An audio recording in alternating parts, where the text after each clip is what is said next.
Either way, we have delayed long enough, folks. Enough about the stats. We actually have a game to play here, if you didn't know. It's not all played on a spreadsheet here in Rainbow Six. We actually have to get into the server and play out a game, and that's what we're going to start now. Astralis against Beast Coast here on Theme Park, and we've already gotten rid of Thatcher.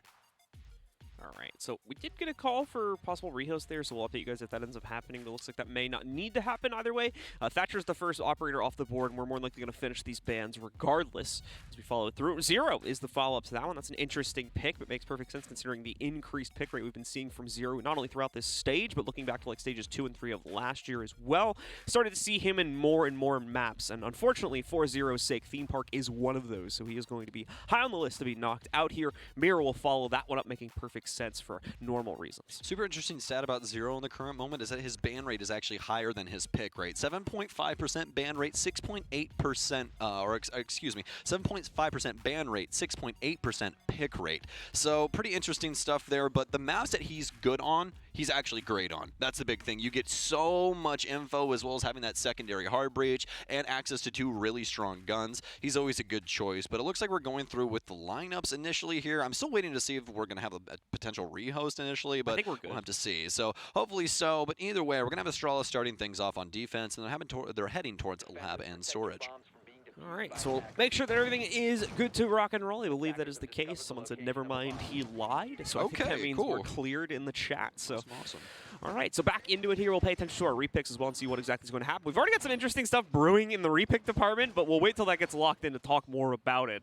You could certainly pay attention to those operator icons to get yourself a bit excited. But either way, it is going to be a lab hold off rip for Astralis. Not necessarily the go-to site to pick into, but one that we have seen the defenders excelling at defending due to the straightforward extensions they have to make over into Throne Room, as well as the vertical defense that they will more than likely try to pull off around the yellow stairs and cafe area. They're going to have quite a few traps that could possibly thwart Beast Coast's game plan right now. And it all got locked in. Blitz will get locked in from Serve. Only things he's really got to worry about is the initial info that Iconic could pick up, as well as a trap play from J9O and Forest. This could obviously slow them down, but Beast Coast have the ability to get around that. I mean, so much utility to not only force Astralis out of corners and things like that, but also to lock them down with the E1Ds of Slash. This could be very annoying for Astralis to deal with, depending on how Beast Coast want to try and handle this site. Beast Coast with a potentially overwhelming composition to use here, but they're going to have to watch out as there's plenty of defensive utility, most notably those frost mats, as soon as they try to make their initial entry into the bathroom next to the site here. So that'll be an issue they'll need to watch out for. The potential pinch against that going to be a problem too. The hop is in, and they take it out as well. The initial kill is found because of Drip's own entry through the small window. So this is a clean entry from Beast Coast, and they are just excelling upon it. Finally, Iconic is able to strike back, but he's already been traded out by Slash. Just J9O and DP Fire are all that is left alive. An additional Candela has been thrown in by Drip into Lab to hold back the rotations from DP Fire, but that won't stop him. He's able to find the first exchange. He's got a good idea as to where the second player's at. Should have just seen his elbow, but Slash as well sees the Tracer, and he responds in kind as we see Sweater pushing forward to get the final kill of the round. It's a statement from Beast Coast to start off this map. A statement indeed that happened pretty quickly. So fast, in fact, that I was pulling up old Theme Park stats, and I didn't even get to see the initial frag. That was a quick one there from BC, but we expected that via the lineup, able to work their way around all of the defensive setup of Astralis and simply force a plant down inside of storage. So extremely well done from them. More than likely going to be going on similar pacing, but just try and lean more into the info game here initially. At least that's what we're getting from Surf's Pav here with the Jackal coming in. Might just throw that Blitz in there just for the icing on the cake every once in a while. You know, a little spice of life. Don't want to bring it all the time because then Astralis will counter it, but you want it to be known that it could be present at all times. And obviously, Astralis are going to get scared away from Lab as they just could not sustain in that position at all. Their extended hold did virtually nothing to stop the flow of Beast Coast members into the site, as they had a beautiful horizontal pinch from the bathroom as well as the small billiards window in order to get their site access established. Excellent stuff from them. We're actually going to see, here you see this gets locked in, a Montaigne repick there from Slash. Not something we tend to see very often inside of North America. I know that Europe has been trending pretty heavily towards picking him, not necessarily on this map from what I've been able to see myself, but I know that we've been seeing a lot of his picks come in that region, and this is really one of the first times, at least I've seen it get picked up all season in NA. Okay, so I found some interesting stats here for Theme Park. In Stage 2 of 2020, we had Theme Park played 4 times. A defensive win rate, 65%. 45% overall. You want to know how much that's changed over to this year? Because it's actually a pretty crazy amount. Theme Park now, a 45% win rate via the defense. That's 20% difference between those 2 years. Some crazy change-ups there. A lot of changes happening to the game, of course, between now and then. Just general meta changes that have trended kind of towards the attackers, as well as, repick being added, which in my opinion has bolstered the attackers. Don't forget about the LMG meta as yep, well. LMG we always meta. got to mention that one. Kind of just patch that into the first point there, just without going too specific on the details. But anyway, taking a look at some of the starting action for round number 2 here. DP Fire has the extended hold with a deployable shield to support him. Nicely done here from Slash, and well, a nice juke with the shield to make sure that he's able to turn it in time to block off access. Sweater is unfortunately going to eat an impact nade right to his face. That's near max damage you can do with a single impact. So yes, Slash has gotten himself in. He has some map control to work towards, and he's rapidly gaining intel alongside that drone that's also pushing forward, but he needs his teammates to also move in here and accomplish that initial kill before we can start to see this team go anywhere. Now, unfortunately, they're really struggling to do that. You can see Sweater's health pool has bled down just about 20 or so HP. Rest of Astralis has pushed back, so they've committed to part of this clear, but they will need to fully flush those players out if they want to attack the site. Very well done from both of these teams. Beast Coast using Slash as that forward piece to pressure Astralis back on the top floor, but now they're just trying to go with the forward assault into the actual site. Prone and dead now is Forrest. His drip will start the plant after the frag. 2 inside the split, but they're about to be locked up from the Monty if they don't get through fast enough. A Nitro Cell out. It's going to get 2. The Monty has it locked, but the plant also goes down. How has this happened? Beast Coast has to have perfect overwatch on this. Iconic trying to work his angle. We have Astralis members currently everywhere right now as DP Fire will take down 1. They'll clean up shop, and Astralis will get their first map, or rather first round.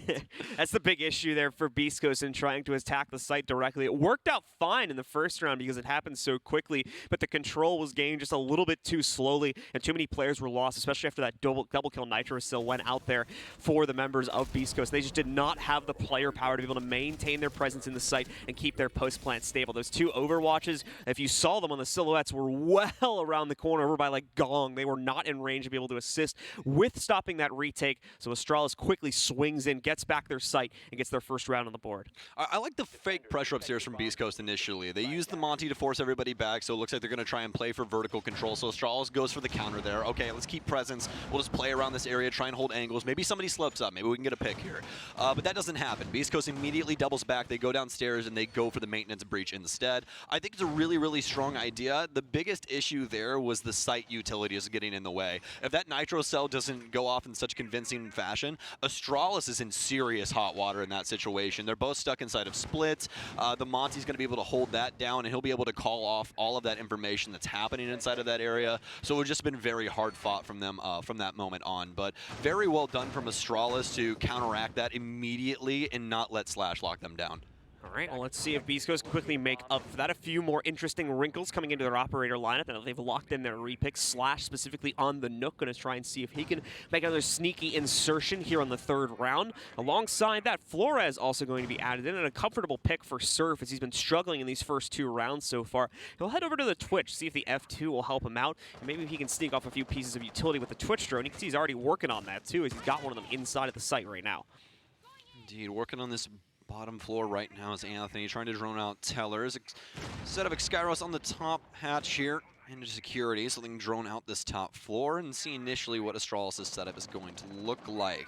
This is more split towards the initiation part of things, not nearly as many holes going in towards cache, but at a second look, we're actually going to see some lower angles on that wall, just trying to counteract anybody from pushing into that area. And speaking of pushing, we already have some Beast Coast members on this top floor. Sweater on more of a forward position, though, so he'll be playing inside of the security area. Drone in front of him. Should get some info here on one of the members playing in towards his right. It'll be a hot ping for him, but nothing to initially help him out. Some stuns in now, but Beast Coast are not feeling too confident in their current setup. And actually, it's going to be a beautiful swing from Slash, but the bullets go wide. J9 is dead on, though, as he'll take Slash out of play. J9 able to level out his head right there. Beautifully done, and a great recovery in what was going to be a bit of a rough battle for him had it not gone that way. Obviously, the Flores will blow up here. He'll end up losing his deployable shield, but he's already got sights on a new target. Sweater around the corner that he's seen out, tries to juke him out with the impact, but it's not going to work. Sweater's solid as a rock right now on this angle. Not going to be moving anytime soon, as Beast Coast know they can't lose another engagement. If they go down to a 5v3, it's more than likely going to be the beginning of the end unless one of their players is able to go huge. J9 knows that the presence can't be coming from initiation just yet, especially with the smoke in tow here, constantly applying those smokes and forcing them out of this position, continuing to drain down this timer. Beast Coast, this timer continues to dwindle, and it's really punishing them. J9, know, still on low HP, finally gets taken out from the frag grenade, but it did indeed take them a while. Luckily enough, though, they still have at least some time in order to do something about this. And with that pick from Sweater, this is all of a sudden doable. Forrest might have the play, though, as he starts to push up inside of Office. A beautiful cross here. Shuttle as well, as he'll gather the position that J9 was on moments ago. They're going for the plant inside of Initiation. The Shuttle has to take the swing here. A beautiful shot by Iconic as he'll take down the flank watch overall. Shuttle will take out Sweater as well. Have one deep inside of Initiation that they have to deal with, but also have to deal with Anthony on the Overwatch. As Drip will actually be traded out. It's now down to Anthony, who has the 1 versus 2. Still worried about the flank coming in from the back, but actually both of these players inside of Initiation. Nice flick, he knows where both of them are, but he can't win the fight up against Forrest. It's a 2-man up situation for Astralis that will get them their second round. Astralis looking lethal with their accuracy here today. A lot of those gunfights were ones they were thrusted into, and a lot of situations look like ones they shouldn't have realistically won, but they're great reactions and really good crosshair placement we're seeing here too, as you'll catch it now in the replays. That was a really good shot from Iconic, for example, and we saw more examples of that throughout the round from other players too. So Astralis really on point today and are now going to be able to take back their lead in part because of that.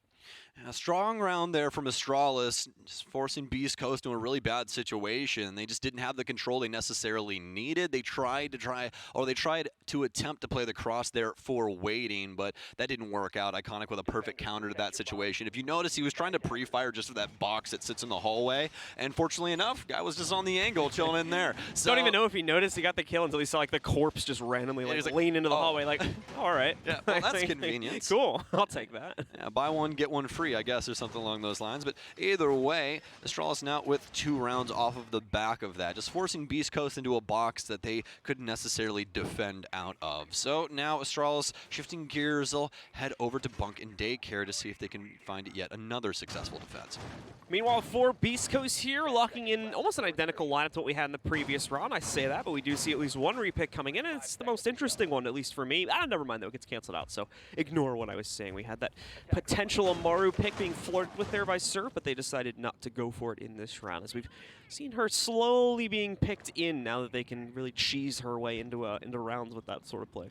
If that was going to be the case, I would immediately have assumed that we were going to see them just flood right into Bunk and try and get a plant down there, because after what we saw with Beast Coast on Bank, I wouldn't put anything past them. And speaking of Beast Coast, they're going to start droning out the northwest side. It'll be storage clear here to see if anybody's playing down low, possibly a Pulse or anything along those lines that could nitro sell them if they want to try and attempt to go for Cafeteria. But you can see Astralis is set up around this area that will be guarded by DP Fire and that EBR that has taken out so many people on the offensive side of the coin this stage.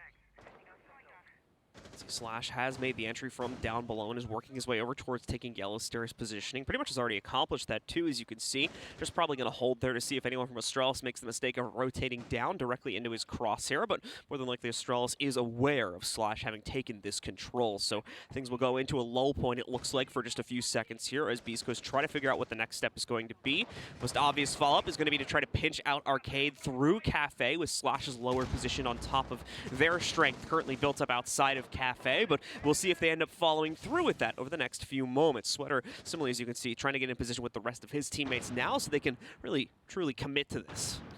Beast Coast continually eyeing down Cafeteria. Removed quite a bit of the utility in this area. Slash is trying to get up one of these main stairs. He already blew up the barb on Arcade's side and had a drone around Yellow, but now DP Fire has the opportunity to get in this gunfight with Sledge. Traded equally almost back and forth on this damage. It's back and forth here. Sweater will be able to nade out Iconic. DP Fire is going to go fishing. Did he see the shift towards the actual fridge? He did indeed. He'll take him down. Switches gears. Oh, so very close there, flirting with death as Anthony is holding the Arcade window. But Astralis once again doing a bang-up job of working this Glock, John. They've taken out Drip. Beast Coast, they have to do something here. He can't see him around the scope of the 1.5. He's simply hiding behind it. Slash hasn't been able to work a staircase. Beast Coast, they've been boxed out of the sight.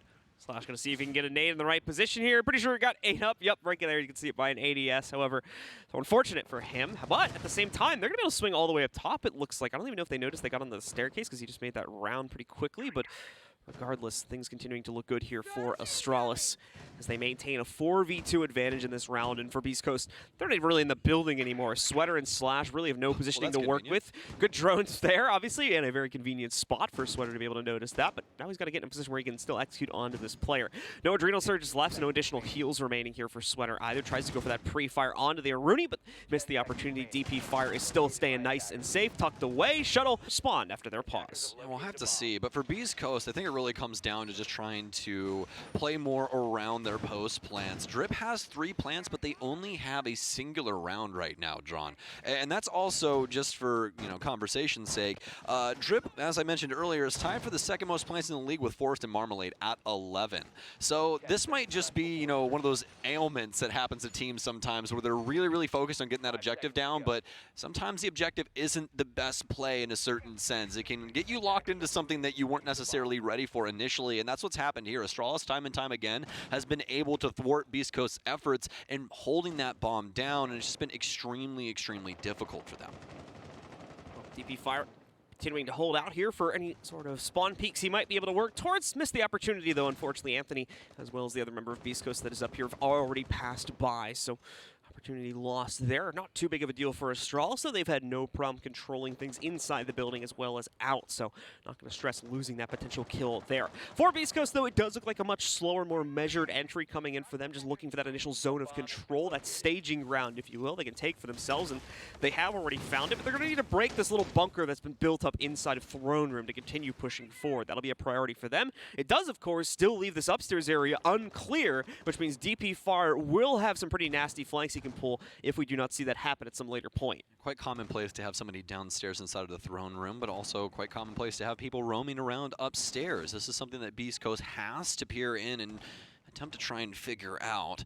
Is Astralis' defensive matrix too complex at the current moment? Surf is going to need some assistance around this area. I don't think that Anthony will necessarily be able to enact anything upon DP Fire from his location, so Surf on this lone wolf maneuver here could be in trouble. Astralis, although the counter at the top says 4v5, had not lost anyone yet. Shuttle will take a little damage, but DP Fire is still lying in wait for the audio that he heard moments ago inside of Cash. These two so very close, but are they going to peer? They will. Surf indeed swings into the angle. He'll lose his life, and, well, Astralis have found their mark. He's going to leap out and try to go for it, but it's read by Sweater. Iconic just a tad too bold, and he pays the price for it. As we go down into an even fight after that exchange of 4v4 now set before his Beast Coast.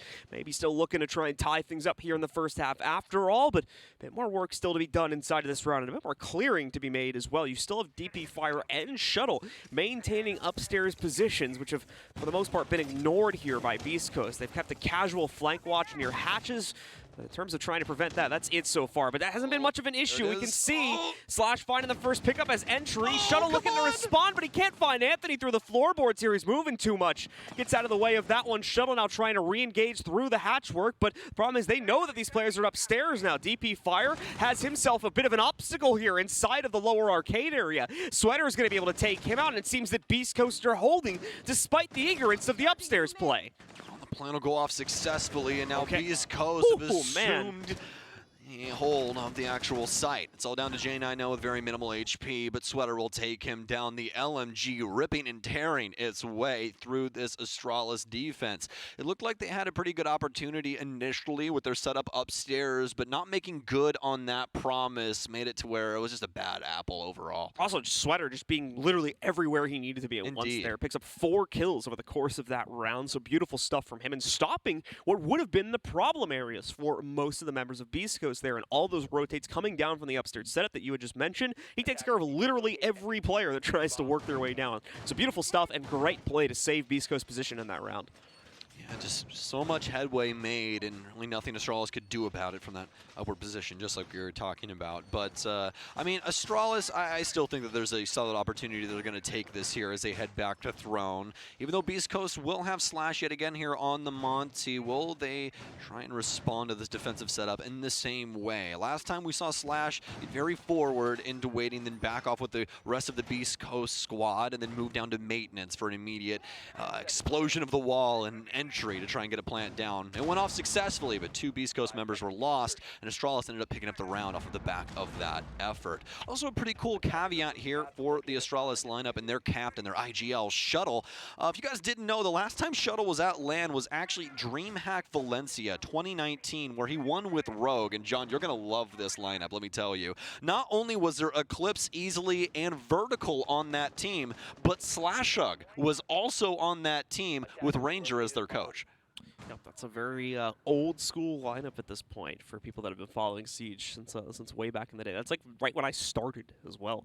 That's how far back that goes too. So some good stuff there. Beast Coast, though, building up a very good foundation as Slash tries to look to newer harbors here for his own future, as obviously he's joined up with a very young roster. And like I said, they've made a good foundation for themselves. These last few rounds, the more unique setups and strategies we're getting out of their attack really pushes that point further again, that this is a great base for this team that's been built up in Stage 1. And then I think they're really going to be a force to be reckoned with as we get towards the later parts of the year, possibly even for international competition if they're able to keep it consistent. That's always been the big test, though, for teams like this, is trying to replicate that performance from stage to stage with such a big break. Sweater here trying to start the round off with a well-placed nade. It looked like it was going to the right spot. Unfortunately, the members of Astralis did catch it, so they're going to be able to back up and avoid the large majority of that damage. Slash will end up walking onto a goo mine here, so good read from Astralis to bring that to be able to get in the way of Slash, but still, not too much of a problem considering he doesn't have enemies around him, so we can just stop, pick that up, and proceed as usual. Yeah, Legion, one of the most annoying ops when it comes to shield play, but you can also say that about Melusi as well. She's a little bit easier to deal with just because it's AoE based. The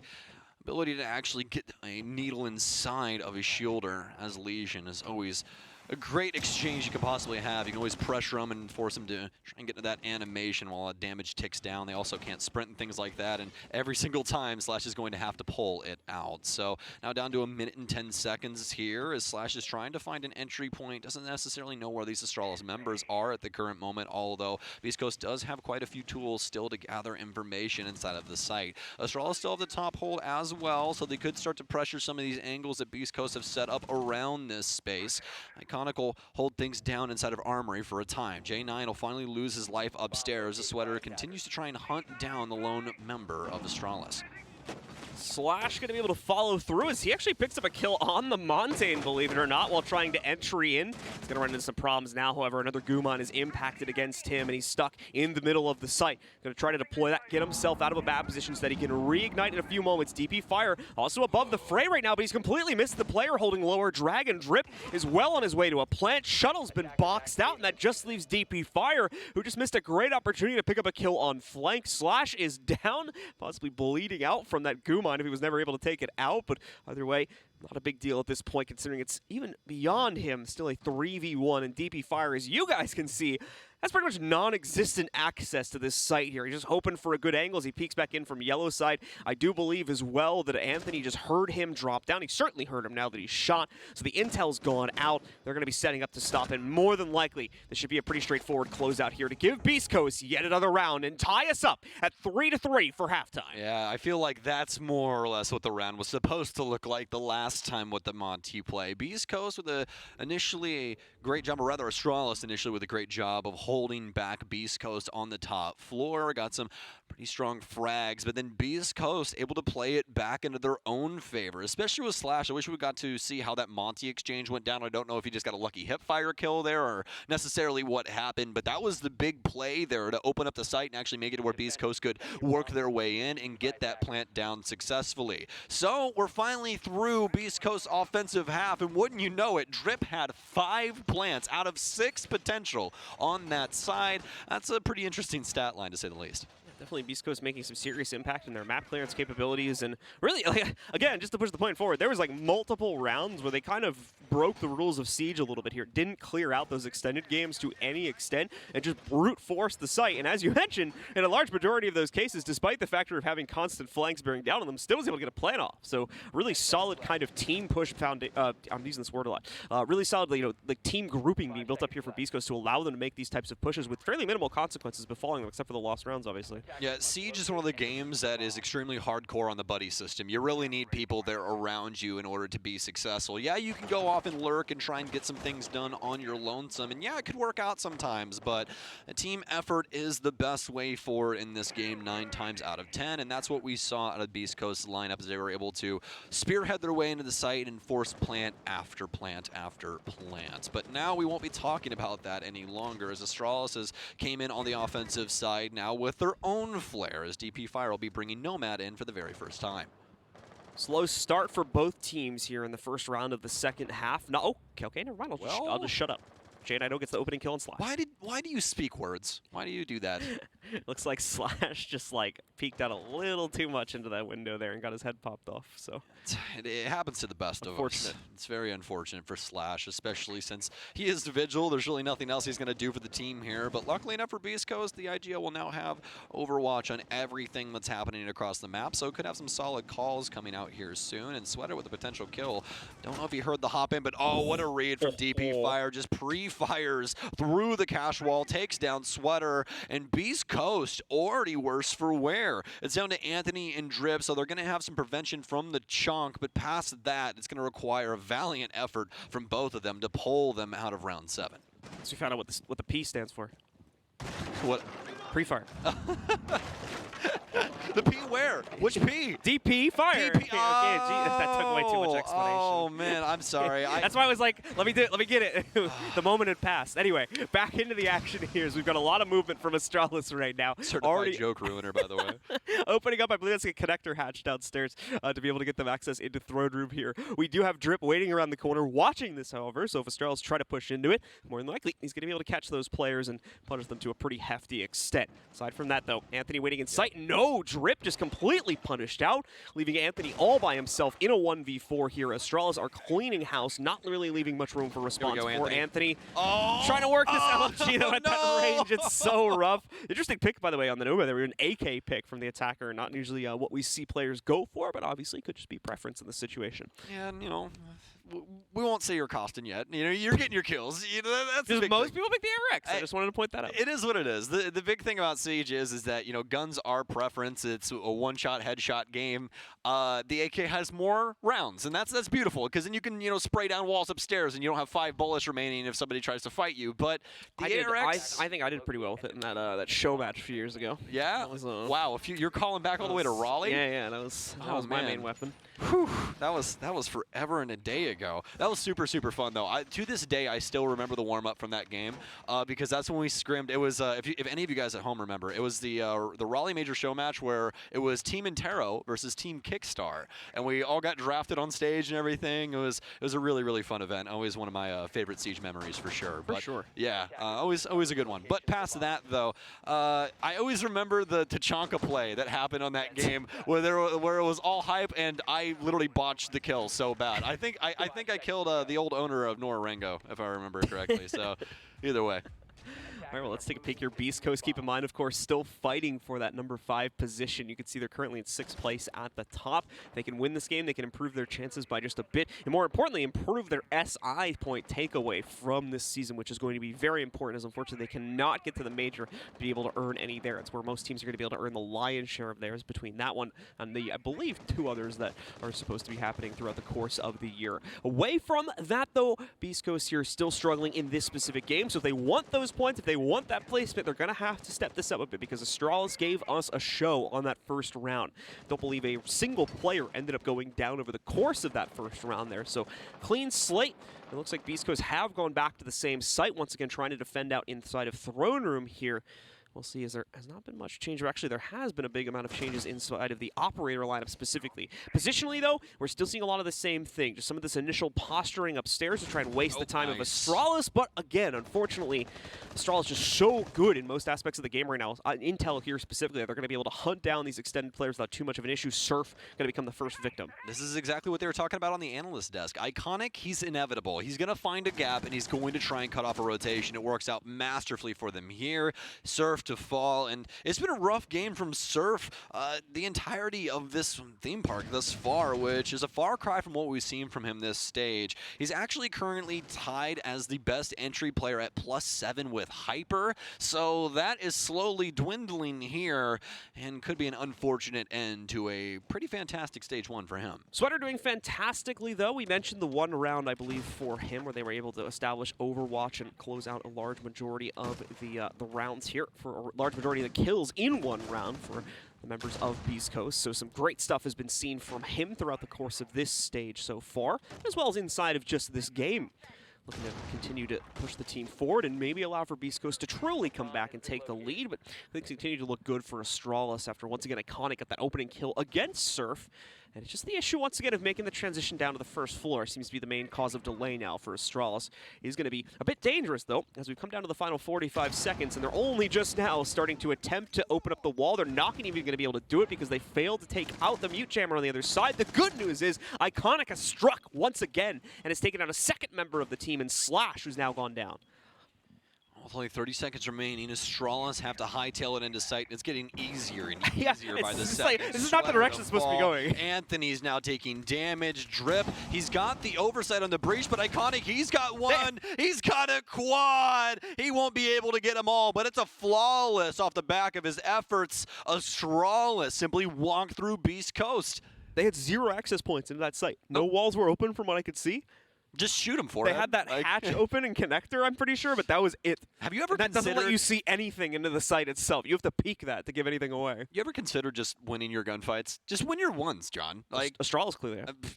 Definitely Iconic. Listen, I don't know when the first time that Iconic popped up on your radar was, but I think for a lot of the Siege scene, you know, not me because I get to call him David because I knew him before, right? Anyways, actually perfect timing, isn't it? It was actually the big clip from him on Skyscraper back in the day where he was playing, I believe, Bandit. It just absolutely decimated an entire squad inside of T-Room. It was one of the most disgusting things I've ever seen. And Iconic is actually going to pull it out over Drip for who has the most entertaining reactions or pop-offs. And honestly, I'd have to agree. You and I were talking about this earlier. I think it's what you want, right? Yeah. Iconic's more of that stone-cold killer. Drip's got a little bit more swagger whenever he pops off, I'd say. I just want to know when he's going to play Montaigne and do a smoke plan in through the cafe window hatch again. Anyone who hasn't seen that clip, just a 6'9" going off the feel free to, background. if you have that clip and you want to retweet it, feel free to send it to me. I'll gladly retweet that again.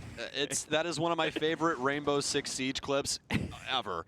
Of all time. That and probably Panari playing any music. Yeah. So that's those are always fantastic. But now Astralis with the opportunity to get to penultimate point here. Round 9, 5-3 in their favor. Starting things off from the west-hand side. The clear will come in via drug and storage. We'll see exactly what they can get done. No roam game here from Beast Coast, at least on the bottom floor. They have extended themselves out towards initiation with some tidbits around the area, ADSs as well as my discs from Surf, and quite a bit of delay coming in from Anthony. Well, Fridge Drone going to set up some vision here for Astralis as they'll try to more than likely keep Overwatch on that. More than likely for when they attack the site. Not sure if we're going to see anyone directly try to insert themselves here, although that would be very bold if Astralis tried to go for it. More than likely, we'll see a more tame entry strategy revolving something either on the first floor through the billiards room or, of course, upstairs through the cafe push, the usual entry points. Could have been working from the east side, too. We're not seeing a whole lot of presence there right now from Astralis, so I don't believe that is going to be in the cards for them. Beast Coast seem to disagree as they've got quite a bit of presence built up to stop that here from initiation as well as office side. They're primarily focused on stopping that, but obviously we've got a good force built up on the other side, too. They just don't want to get too aggressive with it, probably for good reason, as the gunfights just haven't really been playing out too well for Beast Coast here, so they're going to play this a bit conservatively. That does, however, allow this to happen. Astralis is going to waltz right into both Cafe as well as Arcade, take it for free, and they've moved in on the back stairway too, but Anthony has fended off the first player. Shuttle finally picks up a response, but even he's having trouble staying alive right now, as that's the only kill that Astralis has found, and Beast Coast have been able to trade out 2 for it, eliminating both Iconic and Forest. Shuttle also taking some damage from his teammate there, but they still have to try and fight back Beast Coast. Drip forward on his position right now. He could be the straw that breaks the camel's back in this situation. As long as he's able to play inside of this area, could thwart all of this. It's a cross angle here, but he sees it over the top. Drip no, with it out table. instead. Shuttle gets gunned. Drip now, prone on the floor, has two around him. Knows one's inside of Cafe, but DP Fire has to do something about this. He swings into it. Drip not paying attention. J9O went out the other. Almost gets Sweater as he's actually swinging in through Office. It'll be DP Fire now here deep inside of Bunk to try and win this out. Drone down here in the plant just so he has some info from his dead teammates. They're going to try and swing here, but nothing to come of it just yet. Still so much time to try and play back and forth with this case. Some movement out of Surf. He'll move forward. DP Fire, he doesn't stick it. He listens to the audio yet again. They faked him out. Head goes back with the angle. He'll take it out on Sweater. Now it's down into the 1 versus 1, but no time. Surf takes the gunfight, and he'll win it. Beast Coast, stay alive. Beast Coast, a huge clutch round coming out for them, and a very close one at that. Astralis fighting their own hearts out to make sure that stayed under their control for as long as possible, but they could not maintain. Too many players being lost on the initial entry. Too bold of a play to take that much control that early on without forcing those players back first. So they pay the price for it. In their lead diminishing, only slightly though, still holding it by 1 round at this point. And now Beast Coast will make the return over to Initiation and Office for the next hold, which means we're going to have a very similar lineup from them, just kind of mirroring things a little bit from what they were in the last round, basically. It's like, oh, you planted over there the last time? Well, you're just going to be planting a room over now. Yep. That's really it. So it does play a little bit differently just because of the main hallway up here. You got a lot of Overwatch on Office if you so choose, and a lot of different ways you can break up these walls. But we've been seeing this time and time again this entire stage, and I'm sure you guys have seen, especially like Cache and things along those lines, exploded all the time, just so you have quite a bit of vision in there. But alongside that, just as John was saying, we're going to have a very similar setup just because it works really well into this position. Astralis is going to try and bombard a lot of these, hotly contested spots. So having Jaeger and Wamai along for the ride is always going to be good, and keeping Anthony for not only the destruction, but also the deny is going to be a very strong boon. So now for Astralis, they're out and about, and not only that, but they're bringing a pretty interesting face to the table. Iconic will have Osa for this one. Seeing what else Osa may be able to contribute here to the Astralis lineup, giving them that greater capability, especially for this hallway here that Sweater is currently holding to push down that without too much of an issue. A few other kind of touchy areas on this site are certainly going to be useful from having that extra deployable shield on the attacker's side, of course, to utilize that iconic will be bringing to bear inside of this round. Astralis going up to the break room, repels once again 2 players inserting themselves onto it. In fact, this time to try and watch out for it. Sweater is going to be pre-opening that barricade. There are pre-damaging, and I guess would be more appropriate. Nearly gets caught by the opening of this hatch, but the good news is it doesn't seem that sledge being played by Shuttle is paying much attention or really expecting anyone to be here. The same exact thing happens with the Dragon's Head window, and he's just gonna cheeky. He's just gonna pop that right back in. That's such a cheese. Such a cheese. Might even set it up as a hop as well. That'd just be super toxic, to be honest with you. But either way, Astralis going to send it back and forth across the roof until they finally decide on the west-hand side here. Slash with a nice cross. Not going to pre-fire, though, as it's a beautiful cross there from Forrest. He's going to hightail it through. None of the bullets making contact with any of these Beast Coast members, although the pre-fire was happening. But now, Astralis with a chance. They've worked their way inside of the kitchen area to be able to blow this wall here. And John, this one actually works both ways. It's not only going to blow open that wall, but the one directly to the right of it, and they don't even actually have to apply it to that wall. Look at the size of that hole there, folks. Unfortunately for Anthony, he's going to burn himself out, and I hope that doesn't expand too far for his own sake, but that's going to be one that he definitely doesn't want in the history books. Yeah, thankfully, we're just a few steps forward.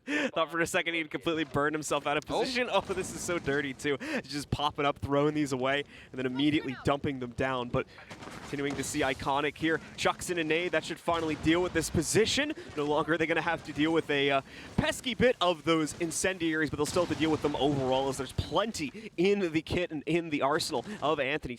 9 more, still available to utilize at any point here, as he pretty much has the capability to infinitely hold back this push. You'll note, of course, it's much smaller in terms of the area that it expands towards, and they don't last as long. So he has to keep peeking out to pepper these in. He's thrown one out, but Forrest is still able to go for the plat as he has the support behind the Osa shield. 3 sudden kills rolling in for Astralis here as J9O and Iconic pick them up, leaving just Sweater inside of a 1v4 here. Was looking great for Beast Coast to stem the tide, maybe even push this down to timer, but no longer. Astralis have forced the issue in the dying seconds of the round yet again, and Sweater is now left with a near impossible clutch. He's been completely surrounded, doesn't even know it yet either because he can't get good vision onto any of these 4 remaining players. It's really just a matter of time, and finally J9O will be the one to shut it down. What a round from Astralis. I love the application of Osa. They were able to get everybody upstairs inside of bunk and then try and play off of that control. Use the thermite to make the initial angle after you get the Osa shield set up, play into it from there, and then that secondary shield coming in, John, because if any of you guys saw it at home, Drip was over inside of that security CCTV space. So if they try and go to for the plant without the Osa shield down, Drip just kills the planner, and then more than likely Beast Coast take that round because they have so much utility with the Chonka. They can just continually launch the fire grenades onto the case and make it really, really difficult on Astralis in that moment. But since they have the shield there, Drip stands up and, well, there's a bulletproof shield in front of this guy now. And there's nothing they can do about it. They're now stuck in. They have to try and win out these gunfights, but Astralis is already on top of the ball. They had the angles, and they remove every Beast Coast member from play. It was extremely well done, especially for how close quarters it was at the end. Yeah, really great showcase of how the Osa shields can work and almost allow the attackers to kind of build up their own site setup, like a pseudo-defensive like prep around there. Obviously, they have to do it inside of action phase, but really goes to show you how much that those shields can change the pacing of the game, especially if the defense is either already used or does not have the appropriate amount of utility to knock those shields out, as we saw right there. You had to be pretty sketched for Iconic in that situation as well, because Osa's animation of putting that shield down is quite dangerous. It gets quite skinny when you have it in that animation, so people are able to shoot around it, get some serious damage in on your shoulders, and potentially kill you outright just right there. So to do that in the situation that he did was pretty impressive. Just stick it down right in the middle of sight and, you know, running a high risk up against quite a few Beast Coast members that could have potentially have swung him. But now Sweater with an opportunity here, although Shuttle's not going to give it to him. Already caught him before, kind of purposefully triggering that air jab, so he has the capability to hop out here should it become needed, but also just wasting attacker utility, never a bad thing there. But of course, DB Fire will still have 2 more of those air jabs, so he has plenty of capability to utilize that in the future. Away from that, though, it has caused a bit of a slowdown, mainly for Shuttle as well as Iconic. They're watching out for Sweater specifically here. They know he's right around the corner, but still they peek into the hatch, where Sweater is able to knock out J9O and strike first for Beast Coast, bringing this down to a 5v4. It's the trick play, the one and done that gets the initial kill here from Beast Coast. Astralis now have to try and fend off BC or land a grenade. It's going to be Iconic from downtown who takes out Sweater. I believe that was at the top of Dragon, so very well done from him. And look at everybody on their drone party. These kids and these phones nowadays, let me tell you. Astralis will get some good info inside of sight. Will be the exothermic down on the east walls, and Nitrocell will go wide. Another one up top, but that won't get it done either. The thermite sticking to his guns and sticking around. Valkyrie goes for the swing, but nothing to really happen there. It's back and forth for both of them as more utility will be thrown into the situation. A frag grenade out. Iconic good for 2 inside of this round as Drip will take down 1. The LMG is going to have to try and win out the situation, and it will. Iconic having to pre-fire as he had such low HP, any bullets would have killed him. Iconic, 2 perfect kills with both of his nades, acing it inside of this round with that, and then picking up a 3rd kill for the team as well. Big Brom going to become here now. Who else is able to step up? Because he's the only one who's actually found kills so far. And as you guys probably noticed, that case is now locked on the ground. Beast Coast, both Surf and Anthony, have no real reason to move from their current positions because they have full control of the case. It's all up to Astralis here to make a decision on how they want to potentially change their own scope up to get that back, or just DM their way towards a victory here. They are on match point, of course. They just need to knock out these 2 players and it's theirs, but you can see once again the access angles that Astralis actually have to get into this site are very limiting, so they don't really have a good way to force themselves in without risking losing the 3v2. It's going to be the stuns in and a big fight to come. Who will win? Surf wins out the initial fight up against Iconic, now down into the 2 versus 2. Anthony onto the cross. Can he win it out against Shuttle? Has to try and hold this angle, backs off, playing things inside of Armory nice and slow. I don't believe he's got the Yokai for the Overwatch either, so he has to take these gunfights. Knows someone's inside of Split, has to try and push it as Shuttle gets this plant down. We'll go into the post plant. Anthony will rotate around. Has to double back, though, as he's got the hot ping. He won't be able to win it out initially here, only dealing some damage to DP Fire as he gets tagged up yet again. No equipment to try and play inside of this as Anthony rotates around. He knows the player has to be around here. DP Fire, he continues to live. How has this happened? He's been tagged so many times, but Anthony just simply can't get the kill. And now with the overwatch from Astralis, Shuttle, does he have the wrap-up? He does indeed! Beast Coast will lose up against Astralis, and they will maintain first here in the NAL for stage 1. Solid attempt at a clutch there. Even had the right read on the electrical closet wrap coming in there in the final seconds of the round, but just could not get his crosshair to that player's head quickly enough, so Astralis shut it down after a booming